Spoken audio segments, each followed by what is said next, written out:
It's the Migrant to Australia podcast. I'm Grant Williams. The man is David. He's Australia's friendliest and most knowledgeable. I always want to say best, David, but we've got to give a few of the others a bit of a go. There's some wonderful immigration lawyers and migration agents in this country. Grant, good afternoon. How are you, mate? I'm pretty fantastic. Now, we like to cover the hard-hitting news stories, David, and that's what we're doing today. Dun, dun, dun, punchlines. We don't do it often, but when we do it with good cause, and we are big fans of International Students on the Migrating to Australia podcast. And Thursday, the New South Wales government made an important announcement, so we thought we'd go through it. And that announcement was, I'm going to read the headline, David. You ready? Can we do a news theme where New South Wales to welcome back international students under pilot plan? Pilot's the operative word. That's the operative word. It's a pilot program, so it could fall over like past pilots, and it's got to be approved by federal government before it can actually be implemented. But it's news, and we haven't had international students come in for quite some time now, so it's welcome news. And it's New South Wales kicking off, and what do they call it? The billion-dollar industry. Well, it is. It's worth $14.6 billion. $14.6 billion in 2019. But hang on, where's the one I was just looking at? International education is our second most valuable export. And we need to do what we can to help students return and revive this sector as quickly as possible. Mr. Perrottet, who is the Treasurer of New South Wales. Anyone listening in New South Wales, is it a hard T or a soft T or silent T? It's Perrottet. Like Ross Perot. Yep. Now, international students are vital, and we talk about their virtue and their utility and their importance as people, importance as trained professionals. So who are we going to see coming back, Grant? We're going to see 250 of them per fortnight, which is just wonderful. It's wonderful. Well, that's what it says, but we don't know who they are. But the thing that we do know is that when they come back, they will be triaged by New South Wales Health. Now, remember, they did such a good job with the Ruby Princess, so I'm super confident. Our program listeners come from Melbourne, Victoria, so there's a little bit of interstate rivalry. Yes, but basically about 75% of all the COVID cases we've had in Australia have been able to be linked back to the Ruby Princess, so good one, New South Wales Health. But what they're telling us, David, is that they're not going to be new students. No, that's it. This is people listening. Don't get excited. Don't think, now I might be able to come to Australia. It's about welcoming back international students, welcoming back, implying they've already been here. So it's a pilot program for returning students.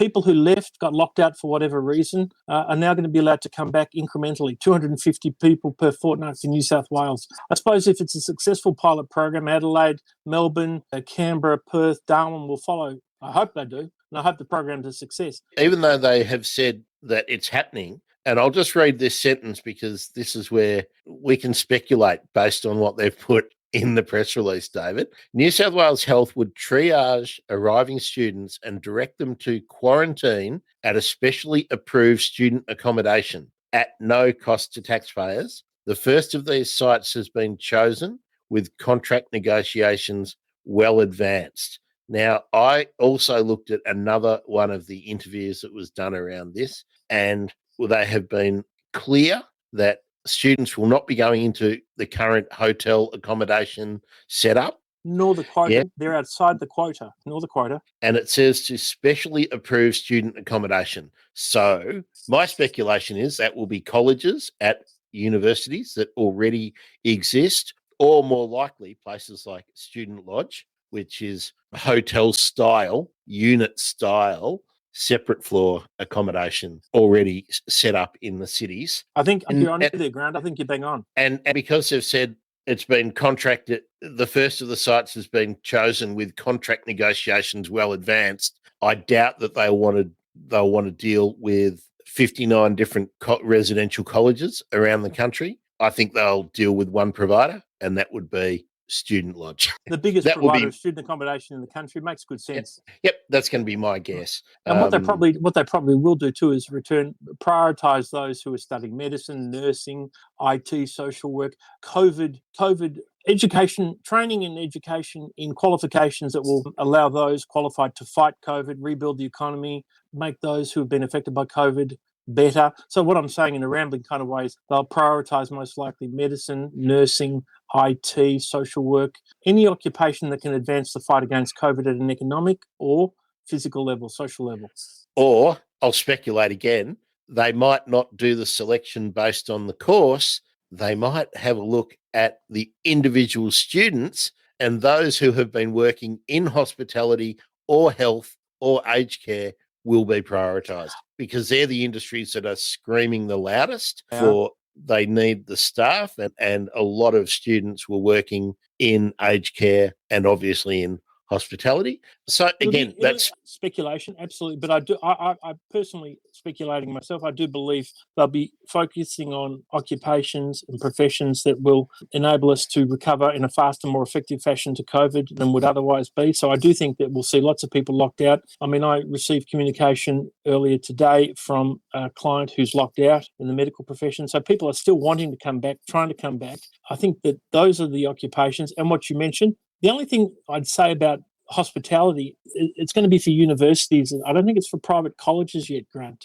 I haven't read anywhere in the press releases. Yeah, it's universities. I would doubt that the private colleges will be higher. So the bachelor's and master's students in hospitality will be allowed back if your speculation is correct. But it's going to be the 14 universities, New South Wales, Australian Capital Territory.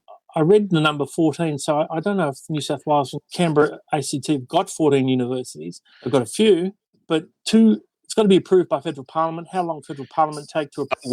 Won't need to be approved by parliament, just by the federal government. So cabinet, it'll have to go to cabinet, I would assume. We've got final review, federal government. Cabinet. Yeah. Cabinet will do it because parliament didn't stop people coming through. The immigration minister has just stopped people coming in. Well, how quickly they do it, though. And I'm so skeptical, or I'm so thinking that it's going to be about people where they're working rather than what course they're doing.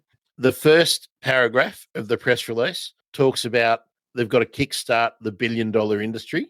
The second paragraph talks about $14.6 billion. And the third paragraph talks about benefiting tens of thousands of New South Wales residents whose jobs rely on this industry across retail, hospitality, and many other fields. So I think that the New South Wales aim is less about education, but more about providing either workers or consumers for those fields. And I think hospitality is screaming for the workers that they were relying on. Well, you've got to feel tremendous sympathy for hospitality because not only have they lost international students, but they've lost backpackers as well. I don't know what the percentages are, but the service hospitality industries in this country are made up essentially by 417 visa holders, 462 visa holders, and student visas, 500 student visa holders. They're the people who are happy to do it. It works for their schedule. It works for their lifestyle. We won't get into into the politics of it, but people in restaurants, bistros, and cafes are really hurting. You're right; they're really hurting. And as you and I know about the centres of the cities, David, a lot of those small restaurant shopfront places are specialising in noodles and stuff like that, and that's to service the international student body that live in the inner city, and they've hit the nail on the head with how important international students are to the Australian economy. And look, we've talked about this, David, but typically we have 250,000 international students studying in New South Wales each year, and they directly support 95,000 local jobs prior to the pandemic. And Mr. Perrottet said, if we don't act fast, students will turn to other overseas destinations and it could take the sector decades to recover. That's what they're really worried about. Mr. P is 100% correct because people who can't make it to Australia, I'm suggesting Canada, United Kingdom. I've referred quite a few people this year who have thought about staying in Australia. And when Canada's put to them, it's a more palatable option. I joke half seriously. The only difference is, apart from Canada having a more embracing, more welcoming policy, it's bloody cold there. That's the only problem with Canada. I've sent people to Canada to study, to do master's degrees, and they want to put themselves through the Canadian migration system because the Australian system's just become too hard. And when the pandemic struck, a lot of them felt justifiably aggrieved that they weren't looked after. But wouldn't it be... Well, I'll just read another bit from this press conference, and then I'll speculate about Canada. It's estimated that the combined impact of closed international borders, including students and tourism could be as high as 1.5 billion per month for New South Wales alone. This is a major contributing factor to the CBD's slow economic recovery rate. Then they're talking about the CBD of Sydney. A small, maybe slightly smaller figure for Melbourne and Brisbane and Adelaide. So it's a lot of money. It's a lot of money. Yep. All people have to do who are here is walk the streets of the cities, the capital cities,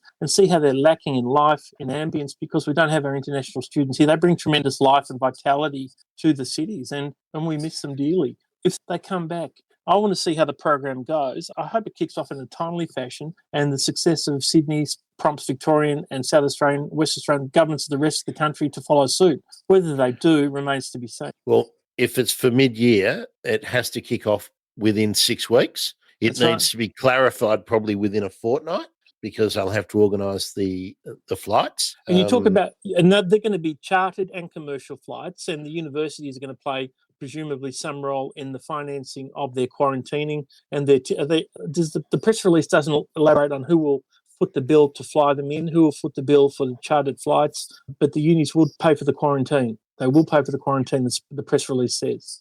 Yeah, and the attributed to Professor Barney Glover, AO, that means Order of Australia, on behalf of the New South Wales Vice-Chancellor's Committee. He welcomed the state's approval of the program after working collaboratively for several months. You've got to feel sorry for the students. I mean, they've got time zone issues. Totally. And he's made the point here that as of May this year, there were many higher education students diligently studying offshore. Now, that's an understatement. Southeast Asia, 3 hours behind, 10 hours behind in Europe. What is it? Latin America, 14 or 17 hours behind. It's messing with their days, messing with their heads. It'd be incredibly difficult to do real-time study offshore. Yep. Incredibly difficult. Yep. And they're paying. Most of them are paying standard fees. Full whack. Yeah. Full whack. So, I mean, there's reason to be excited that they'll be allowed back, but I do feel that those who have begun study during the pandemic, not those who've left and been locked out, those who've begun study during the pandemic need to know where they stand now as well. And because we're keeping our news focused, David, previous guest on the show, wonderful Belle Lim, Council of International Students President, Belle Lim, was extremely encouraged to learn that the New South Wales plan had been submitted for review. Belle said, "We are so happy to see that international students will be welcomed back to New South Wales. This sends a great message to international students studying online, offshore, and that there is hope that things will return to normal again. We're pleased to see the cautious approach, but are hopeful the numbers of students arriving will scale over time. The Council of International Students in Australia strongly supports the New South Wales, the detailed planning that has been done by the New South Wales government." And then it's wonderful, exciting news, but it's still to be realised. And it's still very vague. Absolutely, we don't know what occupations. We don't know what occupations. We don't know which schools. The press release doesn't stipulate whether one school will be given greater preference over another. How is the spread? And what have we got in? We've got University of New South Wales, we've got UTS Sydney, we've got Sydney University. What's the one in Nepean College it used to be called years ago? University of Western Sydney. Then you've University got of Macquarie, Wollongong University. So University of Canberra. Southern Cross is Lismore, isn't it? Yes. Charles Sturt's got a Charles Sturt. Sydney. So there probably is 14 universities there. I read somewhere it was 14. But the story is, are the big boys going to get preference over the little unis? Well, at 250 students a fortnight, as I joked to you before we started, David, is that going to be just the architect, just the ones doing architecture, or just the ones doing engineering, or just the ones who are doing systems analysts, systems analysts, or other IT people? I mean, I'm sure they'll bring in those who can enable a faster return to normal life, those who fight COVID at medicinal and economical financial level. So the IT guys and IT girls, medical doctors, nurses, I think they'll all be at the front end of the queue. Social workers will be as well. Who else? We need more detail. It is encouraging. I hope Victoria kicks off its pilot, South Australia, or they're going to wait with bated breath to see what happens with New South Wales. If New South Wales falls over, they won't do anything. I don't know. It's a pilot program. You would think, well, they've already got a pilot program going. And that's the thing that has got me a bit perplexed, because haven't we already got a pilot program that the government was running in. They brought 65 students or 75, 65 to Northern Territory to Charles Darwin University. I mean, that was and we've heard nothing more about that, but we haven't heard that's scaling. We haven't heard that they're doing something similar with James Cook University or anything like that. So I guess where I'm frustrated, and me, and dear listener, you know me, that I'm a complete cynic when it comes to anything to do with government policy. I just am wondering if the government isn't prepared to back this in just in case something goes wrong, because they're massively risk averse. Now, they're saying all the right things and they look like they're doing something. This is what I think. Look, everyone looks like they're doing something. But I would have thought that if they try it and it works, well, then you should be able to find a way to bring them all back next year. If you iron out the wrinkles in 6 months, well, then, and especially if they're going into, well, again, David, how many people are the specialised student accommodation? And if I'm right, that at Student Lodge, how many people can they actually bring in? Because if it's Student Lodge, they can probably bring in a lot. Have you ever seen inside of their boxes, tiny boxes? But student lodges aren't empty at the moment. That's the whole point. There's still a whole lot of international students who did not leave, correct, who are here taking up those places, because it's a reasonly cheap place to live rather than finding something in the private rental market. So who knows? Maybe look, we just don't know. We just don't know. And university colleges, the ones that are formally attached to universities, they've always had some internationals in them, but they also have local students as well. But for instance, at La Trobe University, now Chisholm College was nearly all internationals when I studied at La Trobe. Most of the other two colleges, Glen and Menzies, were mostly locals. But the student flats and Chisholm College were largely international. So it's, who knows, maybe we'll put them all up in Chisholm College. Sorry, in Chisholm. It was Chisholm. As more news comes to hand, we'll go through it. But the summary, there's some take-home reason to be cautiously optimistic. As Bell said, it's great that they make the plans. It's great that they're putting them to federal government for review. The story is we need to wait and see what happens. But I can't tell you on the daily level, I help a lot of students, help a lot of professional migrants, people, all types of migration. But the students are a wonderful addition to the country, and they do the work that a lot of people won't do or can't do. And they make great Australians. We've had on the program so many come through the student pathway. Look at Triet and Nguyen. People listening, Triet and Nguyen is one of our podcasts. He came from Hanoi to Peninsula Grammar by way of scholarship, to La Trobe University by way of scholarship, and he's a private client service advisor at 27, 28 at PwC. These people know the value of hard work and make great Australians. So I welcome them back. You and I welcome them back.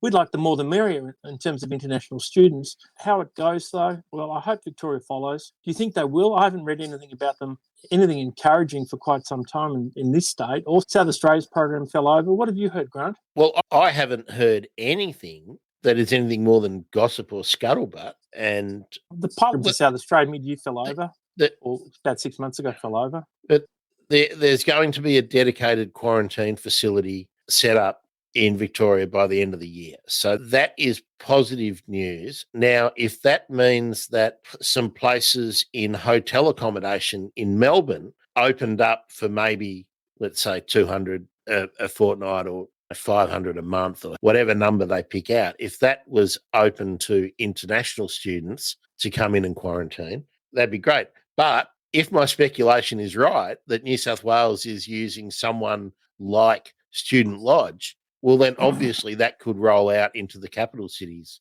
wherever Student Lodge have places. I have two places next to in my suburb. They're everywhere, Student Lodge. Yeah. So look, we just don't know. Beautiful press release. Press release. That was out Thursday, so it's still fresh. 250 per week, 500 a fortnight. They want to bring back 3,000. Can you bring back 3,000 people per week? That's what they're doing in the quota. So the 500 per was it 250 per fortnight, 500 per month will be outside the quota. That's not bad. That's not bad outside the quota. I'm looking forward to the other states picking up on it and running with it as well, because it's a significant export industry in every other state as well. I think do you know what the dollar figure is here in Victoria? I don't know. I've forgotten now. No, but I think if it was 14.6 billion in New South Wales in 2019, I would have thought that in 2021 that amount would have been forecast for Victoria prior to the pandemic. And directly supporting over 95,000 jobs in the state. That's a phenomenal number. They haven't acted fast enough. I mean, that's a fact. No state or territory government's acted fast enough, and students are going elsewhere. Australia is on the nose because of the way those who stayed were treated. No financial relief at first issue from the government. So people are going to Canada. People are going to the United Kingdom. People are going to the United States. So Australia has to do a little bit to win people back, win the trust back of the international students. Yeah. The only thing I would say, David, is that how many did they say? If there were 250,000 international students studying in New South Wales each year, and we said it was a similar number for Victoria, well, let's say 10% of them now decide to go to Canada. That would be 50,000 new students going to Canada each year that aren't coming to just two states in Australia. And let's say it was 15% went to Canada instead, it then becomes a really big number going to Canada, which then would create problems for Canada if it was, because then they would have all those issues that we had when the international student market became important in Australia, with a lot of local people resenting it because they don't understand the economics of the higher education market, because universities don't scale up quickly to accommodate new people. So if the Canadian market took all these extra students, it's got to squeeze it somewhere. Well, it's a mix of international students and skilled migrants, and they have a very developed state migration program in each state and territory. So they have a bigger allocation than we do. I think about 80, 90,000 more per annum, 100,000 more per annum. So their program is bigger to begin with. But we've got to present in Australia, or I do in immigration, opportunities elsewhere if we can't help them here. Well, if somebody rang me and said, I want my son and daughter to come and study bachelor's degree in Australia now, I'd say, well, let's wait a little bit, maybe look at it next year, get them into their university locally and transfer second year. Don't come right now. No way. I'd advise any student, or they can't come, but what I'm saying is studying online and paying full fees or even reduced fees is not a satisfactory solution to study or to young student learning. Would you like to pay $3,000-4,000 a subject to study online? Well, I'll pose a question to you, David. If I was studying, let's say I was doing a double degree. Let's say I was doing journalism law, because that's a pretty common where people do a double degree. It doesn't matter where, could be any of the universities, but just say I was doing journalism law and I was studying offshore. Let's say I'm studying in Malaysia and I can't get in. I've done 1 year in Australia, but then I complete my final 2 or 3 years due to the pandemic offshore. Then you've got problems. I can't use that degree in any way as a vehicle for migration. What they'll do, they do allow for students, they have special COVID provisions. They do have special COVID provisions. So those listening, don't stress, don't melt down. There are special COVID provisions for those studying offshore to make their time offshore count. So that's not so much the issue. But okay, so is that definite? So that those provisions will continue. That's another issue. And also, you've got to get work experience in Australia. Now, you don't have the advanced language skills and the community links and the networking and to find the job and all that you need. So nobody doing a trade, anybody who is considering coming to do a diploma in automotive or something along those lines, no tradesperson should be studying online. No tradesperson should be studying online at all. I mean, it's ridiculous. Those who are studying at higher ed, if you're doing journalism law and you're in beautiful Penang or beautiful KL, you've got to 3-4 hour time difference with online tutorials, which is a major inconvenience. You don't have face-to-face contact, direct, intimate contact with student body, so you miss out on the student experience. You don't get as well when everybody has to do a presentation. It's very easy to present. Networking and the understanding the society you work in. It means that you can't go one afternoon a week and work at a local paper or at the community radio station and just volunteer, but just understand how the process works in the country. And you can't keep English language skills sharp because if you're back in Malaysia, you may speak English, but you're going to speak Bahasa or Chinese. Yeah, but when you've got your music turned up too loud, someone's going to yell at you in your native language to turn it down. They're not going to. It's just those things that it's so hard Well, you can't integrate. And if people listening who are thinking about coming, you can't at the moment. The pilot program's on its way, so we'll see. But that's for returning students. There's no fresh news. There's no cause for optimism for those studying offshore. No hint from any department at federal or state level as to when you'll be allowed to come. None yet. So I wouldn't be studying online with a view to getting to Australia in a hurry. People are talking about education agents and schools are selling their product, their degree, their bachelor's, their undergrad, their master's. They're selling it on this. Pay now, get into the course now, get your visa now, so when the doors do open, you'll get in quicker. Well, let me tell you, you'll be able to get in anyway because Australia will be welcoming all those who come back or those who are new anyway. So you're not going to miss out. So I think it's a bit of a tricky, I think it's a bit naughty for people to sell courses to international students with the argument that there'll be a rush to get in. Yeah, there'll be a rush to get in, but everybody will be looked after as they always have been. So I wouldn't be studying now if somebody's already started, keep going, do not stop. But if you were thinking about studying from July, because we're now 12th of June, I wouldn't be beginning a course online now. No way. David, how does the government negotiate a situation where no Australians can leave without getting special permission? So, and it's got to be for something like a funeral, sister, a house, because there's financial issues. Or how does the government? I mean, do you think it's tenable? It's really the question. Do you think it's tenable for the government to maintain the restrictions on Australians leaving and also coming back when international students able to come back, even though they're not taking any part of the quota? That's not the political issue. People who are stuck overseas don't care about the quota. They just reckon, if I can't come, why can these other special people come? And do you reckon that's tenable? Look, you know what? It's terribly unfortunate how many people are locked out. It's awful. I mean, you read horror stories. I know a few people still stuck. Well, it's about 50,000 people. Yeah, 50,000 people 50,000 who want to come back urgently. Forget all the people who are overseas and their visas are expiring. That's clocking up the number month by month. I mean, the international students have to come back because they're needed, but also those who are Australian citizens are fully entitled to be allowed back. But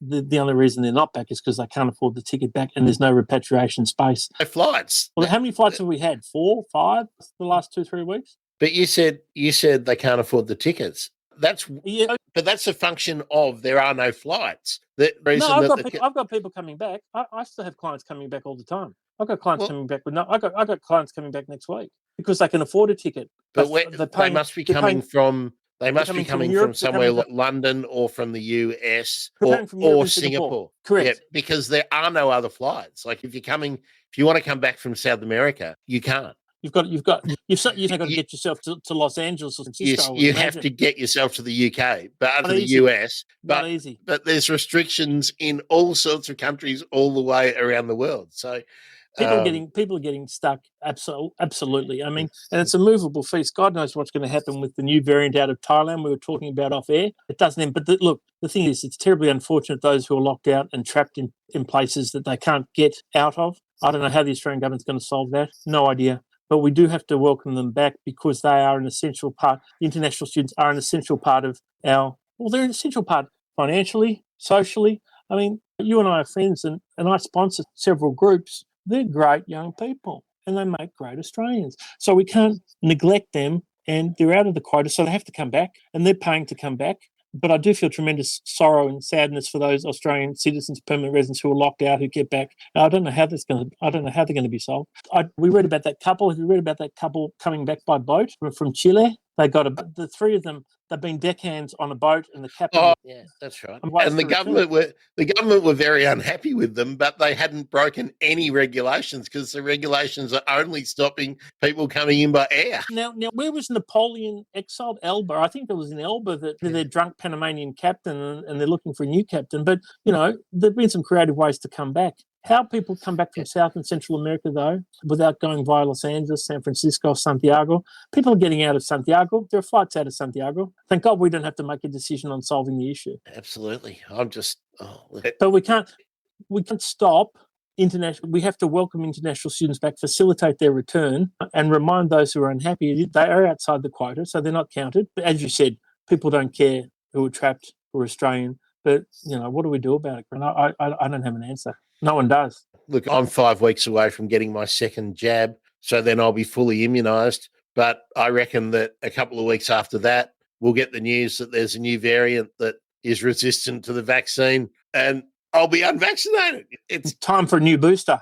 well, yeah. But of course, don't even get me started about our vaccination program, David. I've got to go down to my centre again because I've lost a piece of paper with my date for my booster. So they gave it to me on a little piece of paper. Did you get texted? Did they text you as well? Well, I got vaccinated at my GP clinic, and that's where it's all held. So, and I'm just waiting for when it goes into that digital passport thing. But yeah, the big worry is, well, now they're saying you have to mix and match the vaccines to beat the variants. Well, I'm going to have 2 AstraZenecas, so I don't know. And the top off of Pfizer. If the government ever buys enough. And apparently the government today, or the Prime Minister today, I shouldn't say the government because he's just the fuzzy figurehead, but he's looking after Southeast Asia and the Pacific now with vaccines apparently. So maybe he doesn't give a shit about getting the rest of us done, David, because the borders are closed. Who knows? I can't keep up with the reasoning that they're not being very clear about. Yeah, they're not being very clear about where they want to take us. I understand that there's going to be hiccups all the way along. You're not dealing with a rational foreign government. You're dealing with a virus. Viruses aren't actually alive, so they can't make decisions. Someone said, the virus is keeping ahead of us. No, the virus is not actually alive, mate. It's not making decisions. It's something we've all got to live with. And recapping the press release, it's some exciting news in what's been a pretty unpleasant time for everybody. Those who've come in late or fallen asleep as we've rambled, those who are still listening, it's really important to recap. And the recap is this: international students who are here are being welcomed back. Those who have started courses or starting courses can't come to Australia at this stage. That's still undecided. When those who began their courses online are allowed to return, we don't have an answer. No one has an answer yet. No one knows. Those who studied here, who left, got locked out, are being allowed to return. 250 per fortnight, 500 a month for New South Wales. I think they'll be prioritised for COVID occupations, those who can fight COVID at a medical level or an economic level or social level, so social workers, business analysts,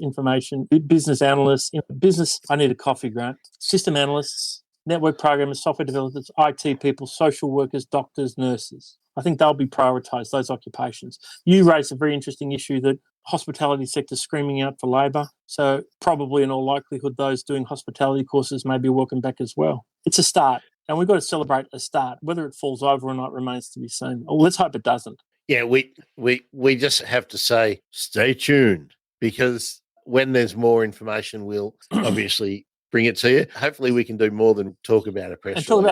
It's been about the only bit of news this week that we could touch on with some source of optimism. The fight against COVID is not even close to being finished in this country or anywhere else. So the COVID occupations, those occupations that can fight, will get preference. They do at state level anyway. The new migration year begins again July 1, and presumably all states, Victoria included, will be reintroducing the 190 visa up to COVID in Victoria, New South Wales. Those who had occupations in medicine, IT, social work, business, high-end, were being given priority for state sponsorship for the 190 visa. And there's no reason to think otherwise in the resumption or the new migration. I think that when Victoria, New South Wales, the other states begin their programs, that those occupations that fight COVID medically, economically, will be given preference. People training in those occupations. And other than that's really the end of the breaking news. David, if people want to talk to you, if people want to talk and get some advice, some honest, straightforward, no punches pulled advice, the truth, the gospel truth, at David Bongiorno on Twitter, direct way to contact, and then we can have a phone conference, a Skype conference. As of this week or yesterday, lockdown ended in Victoria, 12:01 a.m. So I am seeing people again in the office. It's a long weekend here in Victoria. Is it a long weekend in New South Wales and Queensland? I think it is. Queen's birthday, I think most Western Australia, I think, has a different Queen's birthday. Of course they do. Of course they have the same Queen, and of course our Queen's birthday is not the same as Yeah. UK's Queen's birthday. We've That's got the it. same Queen. How much longer? And it's The new migration is coming up. So what we'll be doing in upcoming podcasts is talking about the various state and territory migration lists, looking at how the 190 and 491 visas are changing from the year we've had, what's going on, what's not going on. But yeah, people, one of the important things for those of you offshore who are listening, don't come and study just yet. Don't engage in online study. Wait until the borders drop to come and study in Australia. now, David, should I tease what we're going to try and do on Tuesday nights? Because I've talked about it a little bit. Absolutely. We will. You go on. Yeah. So we've been kicking around, dear listener, the idea of keeping things a bit fresh. And we've been going at this quite a while, and we've had a couple of imitators. We've had a couple of people try and do what we're doing, but they haven't managed to stick around because We're it's hard. 63 episodes young, right? Yeah, it's takes a lot of time, takes a lot of effort to get to try and be a bit fresh. And look, we realised that we need to be a bit fresh. So we're gonna do as often as we can, and bearing in mind there's always things like life gets in the way. David's got a young family. I don't, but I've got 1,000,001 podcasts to produce. But we're going to try on Tuesday nights, stick to a regular time, 7:30 p.m. Melbourne, Sydney, Brisbane time, when Brisbane aren't falling off the tree, and Hobart time too, Eastern Standard Time. We're going to do a bit of a lighthearted show, still about immigration, but with probably some guests who have got kind of different stories to tell. And we're going to try and get a few more names, but we also want to do more audience interaction.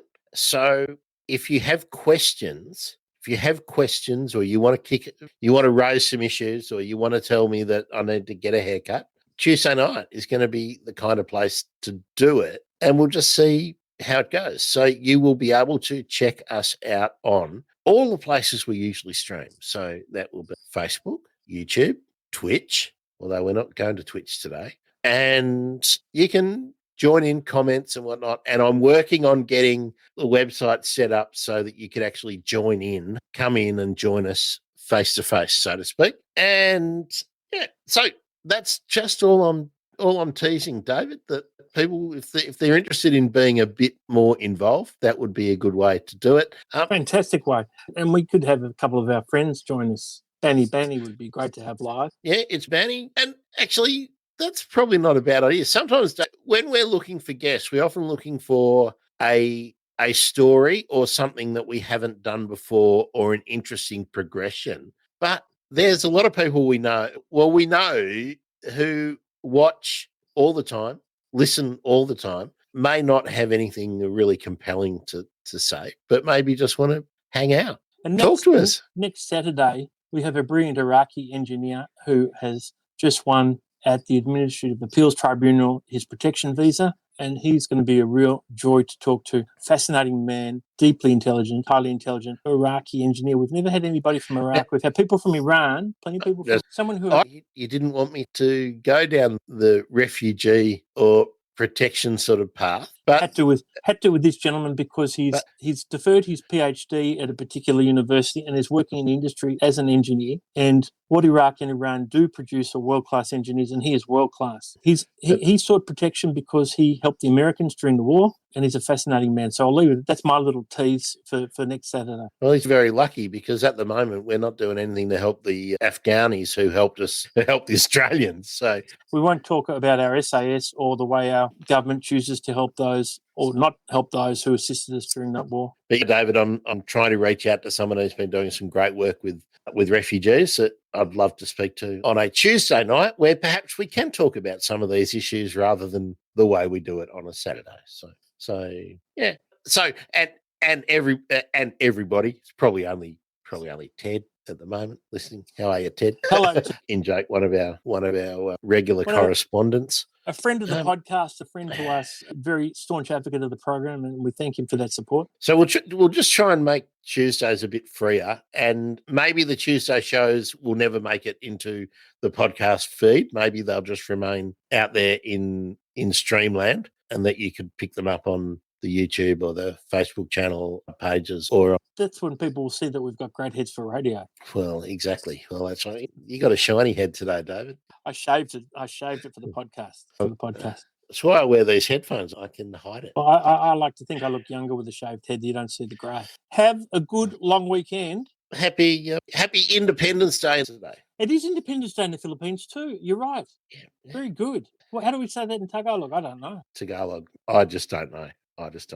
I can say water. Too big. Who was the Jose Rizal? He was the what do we call him? The founding father of the Philippines, the leader of the independence, 1863. You got me on that. I have seen Rizal's cell. I have been to the jail where they held him and seen his cell. So any Filipino listeners, set us straight on our pronunciation of Rizal and the date. I think I had this idea of 1863 for some reason. You may well be right. I got schooled today. I had this idea. I read this history on the Philippines, and I understood that in between the American takeover and the walking away or the seceding of the Mexican administration, which was through Spain said, we can't be bothered looking after this place. Mexico, you're responsible for it. Now, I was under the impression that there was a year of transition, that the UK were actually administering the government before the Americans took over. I read that in a history somewhere, but somebody told me today that was absolute crap. So I don't know. Mabuhay. Hello to our beautiful Filipino listeners. Hope you're all enjoying the podcast. And if any of you do want to set us straight on Filipino history, dial in next week. I'd really like to be set straight on Filipino history, and Gloria Aquino, one of my idols, along with the lady who started Rappler. Not Gloria Arroyo, but Gloria Aquino. We've got to get the right Gloria. It's very important. Get the right Gloria. That's the Gloria. Okay.